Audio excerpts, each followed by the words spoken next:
Good day. We are coming on the air with breaking news in Georgia, where the U.S. Army base at Fort Stewart says an active shooter situation is unfolding there. The Army base saying casualties have been reported. They say the situation is still ongoing. A lockdown has been put in place there, with officials telling people to stay inside, close and lock all windows and doors. You can see that advisory, that alert on screen there. Our Jesse Kirsch is tracking all of this. And Jesse, this is an all hands on deck situation. Yeah, Hallie, we know that the FBI is now involved along with the military. We know from the governor of Georgia that law enforcement is involved as well and that the governor is in touch with authorities. And this situation has schools locked down more than 25 miles away. I want to share this tweet that we have a short time ago from Governor Brian Kemp in Georgia. And I want to flag a couple things he mentions there. He says they're in close contact with law enforcement. He also says that his family is saddened by today's tragedy. He also says we are keeping the victims, their families, and all those who answer the call to serve in our hearts and prayers. And of course, Hallie, we unfortunately cover active shooter situations far too frequently, and I think it's striking to see the governor referring to this situation with the terms tragedy and victims at this early hour. Here's what we know about Fort Stewart. It is about 41 miles outside of Savannah, Georgia, in the eastern part of the state, and it is a central facility for both training as well as deployment. And in fact, I want to read a part of what we know from the installation's website. It says the largest military aircraft can land at Hunter, referring to the air portion of this facility, load the biggest equipment in the Army inventory, and then deploy both equipment and soldiers within an 18-hour wheels-up timeline to contingency operations anywhere in the world. And as you mentioned, Hallie, officials at this point are saying that there are multiple casualties and that the situation is ongoing. That last update from authorities on the Facebook page for this military installation came about 45 minutes ago, and I keep refreshing to see if there is any update, and just did it again right now, and that is still the latest, Hallie. So from about 45 minutes ago, authorities telling us there was an active shooter incident, a lockdown status at Fort Stewart-Hunter Army Airfield in Georgia, and that the situation remains ongoing with multiple casualties reported, Hallie. And, of course, we're waiting for more information from authorities and keeping an eye on live pictures as they start coming in from the scene. Jesse Kirsch, thank you. Let's bring in now our senior national security correspondent, Courtney Kuby, who's joining us now from her perch at the Pentagon. Court, we know that the FBI is coordinating now with the Army on this investigation. This all has unfolded in just the last few minutes. So I want to just note for viewers, this is coming in as we speak here. What else are you hearing from folks that you're talking to there at the Pentagon?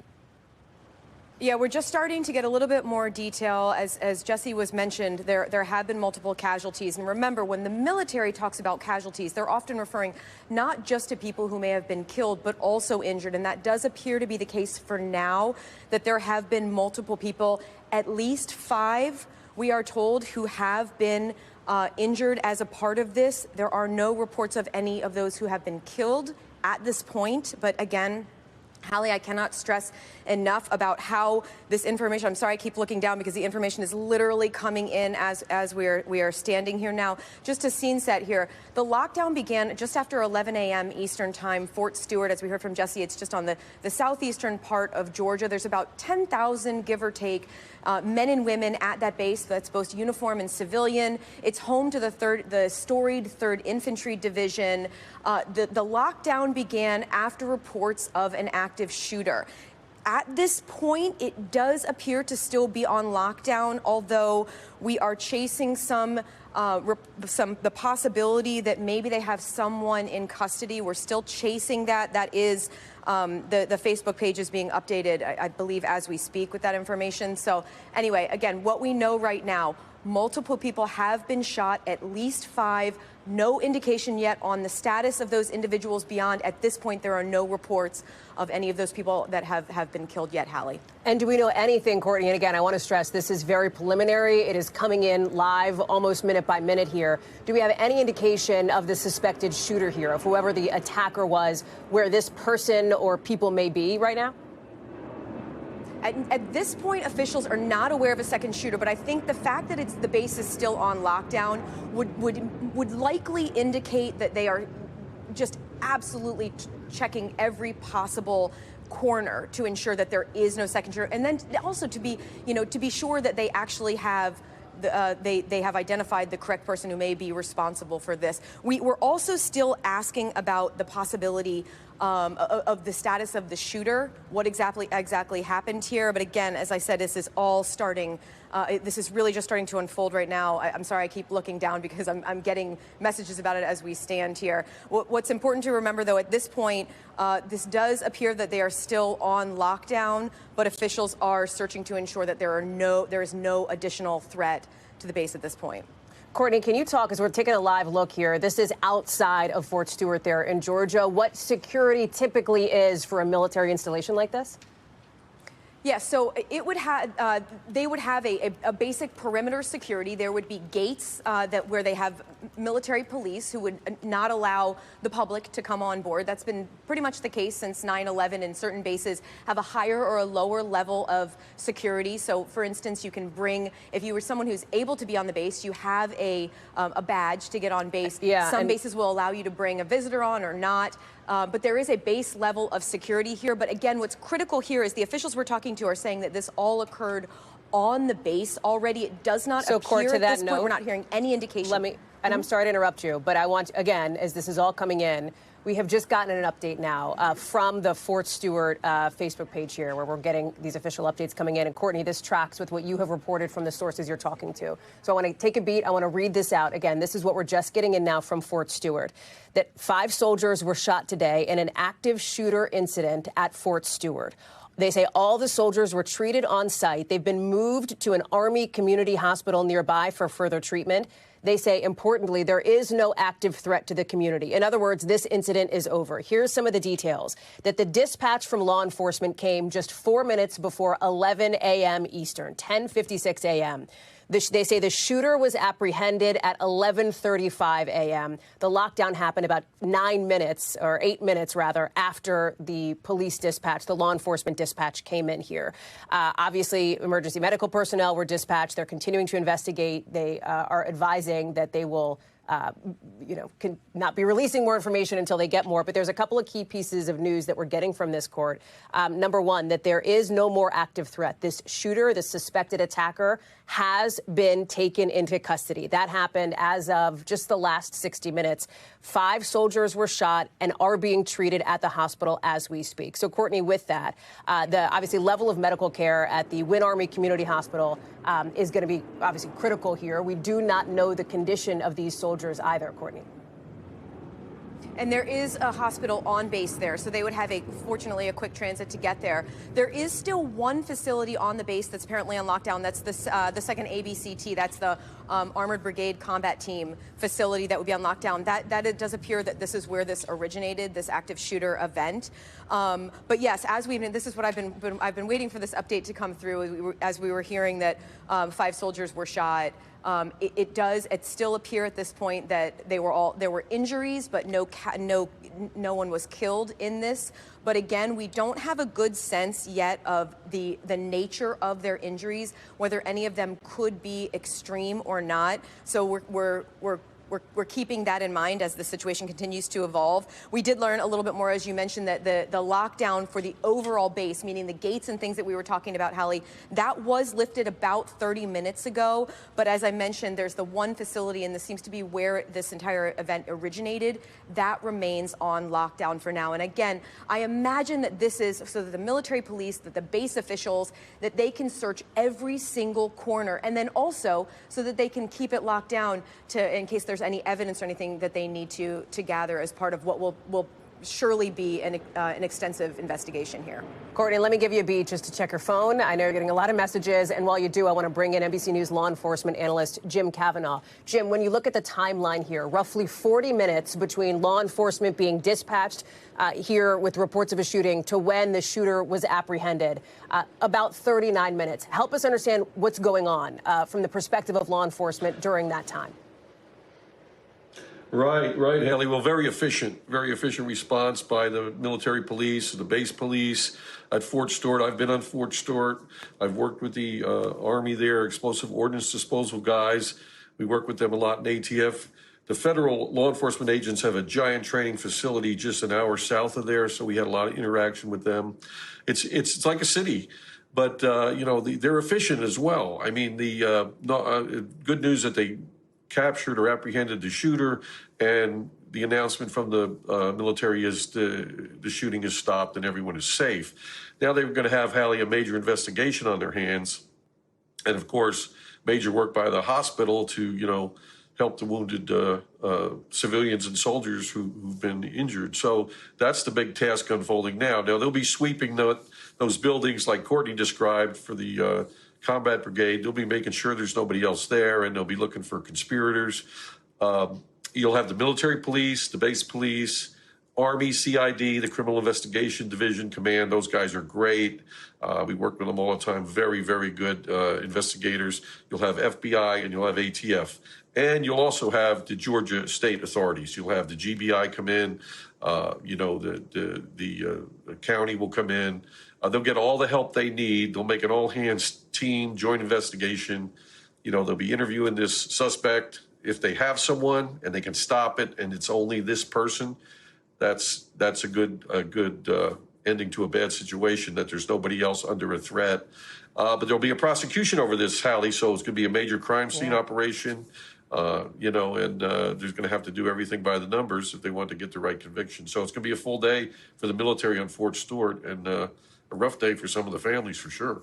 Of course. Jim, I'm going to ask you to stand by. I want to go back to Courtney and QB now, because Courtney, as we understand now that the suspected shooter has been apprehended, is there any indication of whether this individual was a member of the military or a civilian? In other words, what is civilian access to a base like this? Yeah, we've been asking that same question to see. We don't have any indication yet whether the alleged shooter here was a member of the Army, a member of the military or not. And keep in mind, the person could have base access and not actually be a soldier. That could be the person could be a civilian who works on base, or a family member, or a veteran who may have access. So at this point, that's not clear. I've been asking whether the shooter was in a uniform or not at the time, and that's another question that we just don't have an answer to yet. And I suspect that's as the situation unfolds, we'll hear more about it. It does appear that all of the injured soldiers, they were taken to the base hospital, which is Wynn Army Community Hospital, for treatment, but we still don't have an indication of the severity or the extent of their injuries. But officials are still telling us that at this point, they are counting it as 5 injured. The other question that we're still trying to get an answer to here, Hallie, is whether the shooter was actually injured in any way during the apprehension or during this what seems to be a gunfight here of some sort.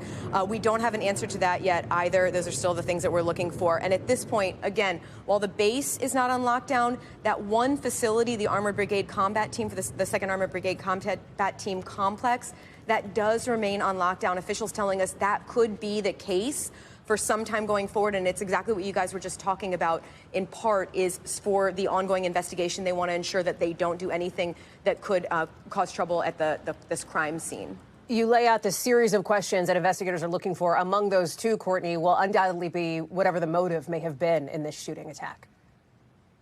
Yeah, exactly. I mean, that's going to be one of the biggest questions here, especially if this is a case of a U.S. soldier who opened fire on other soldiers. Hallie, unfortunately, this is not the first time we've seen a scenario like this, where we've had someone in uniform open fire on a military installation. But the big question here is, if that is the case, why did this person do it? These are all the kinds of things that we'll be asking about going forward.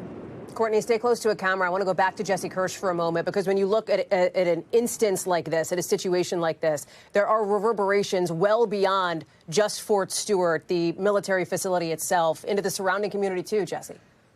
Absolutely, Hallie. And just to put in perspective, this was the first week back to school for Appling County, Georgia. That's about 25 miles west of Fort Stewart. And even at that distance, this school district went on lockdown. And they shared a post about this on social media a short time ago. And I just think it underscores, right, the way these kinds of situations can reverberate and cause concern well beyond the immediate vicinity. We're talking about quite a ways away, 25 plus miles. That's really just the boundary of that county is 25 miles away. And yet that school system, K through 12, with about 3,400 students, according to the district website, went on a lockdown as all this unfolded. We don't know exactly when they went on lockdown. They posted within the last hour about this. And of course, we now know from the latest information from the military that this report of a possible shooting came in around 10:56 a.m. So, we don't know exactly when the lockdown occurred. But again, we're talking about a school district, kids back for their first week, for kindergartners, their first time in school, and they're dealing with a lockdown because of an active shooter situation just 3 days into the school year, Hallie. Jesse, thank you. Let me go back to Jim Kavanaugh here. Jim, there have been reports of somebody perhaps live streaming from where this incident was happening. If that's the case, one would imagine that's a key piece of evidence for investigators as they move forward, no? No, it's critical, Hallie, and they're going to have to get that and search through it. And, of course, the other impending thing is, what vehicle or how did the person arrive at the crime scene? And that vehicle will have to be swept for an explosive device or any other weapons. And the residence of the actor, the perpetrator. Law enforcement's going to have to go to that residence, wherever that is. It's just like we saw the New York shooter in the skyscraper last week. He was from Las Vegas. But wherever that residence is, authorities are going to have to go there. And they're going to have to, gather together and go in there with the bomb squads and FBI and ATF and get in there and make sure there's no explosives set, make sure no one else was murdered prior to this event.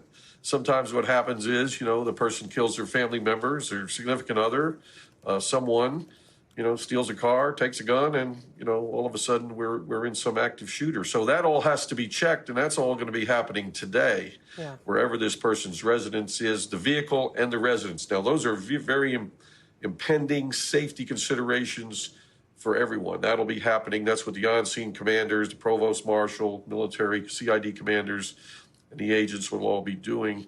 And like you said with Courtney, the crime scene. So you have 5 people injured by gunfire, or maybe more. You're going to have spent casings all over there. You're going to have blood. You're going to have bloody footprints. You're going to have, all kinds of a horrible crime scene. It's got to be preserved, photographed. Every bullet, the trajectory of every bullet is marked and cataloged. And, there's fingerprint processing. There's all of what goes on. We all know and live through that, watching that on TV.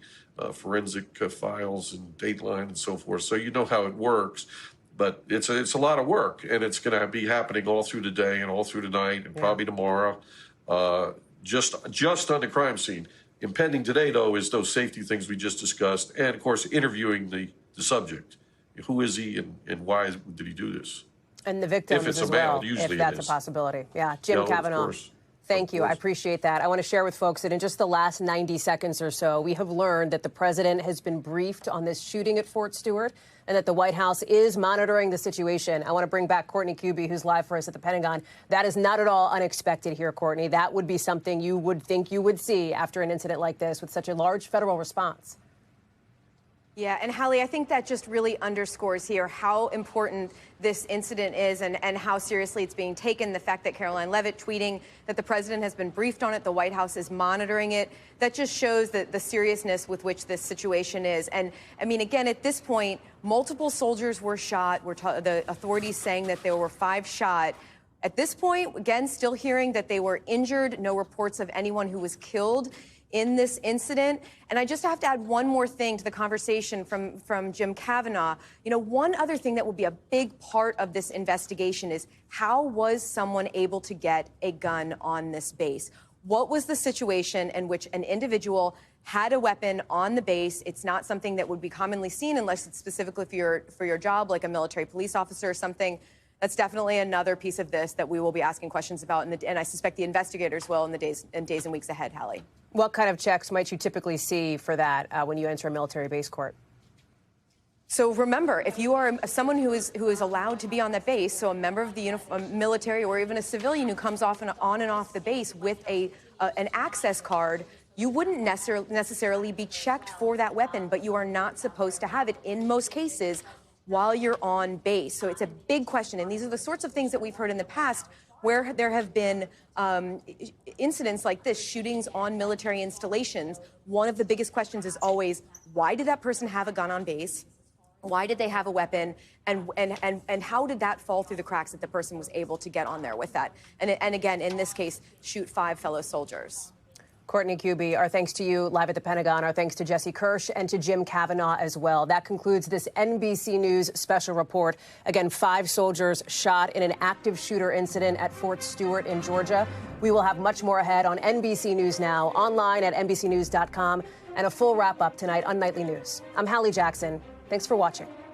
We thank you for watching, and remember, stay updated on breaking news and top stories on the NBC News app or watch live on our YouTube channel.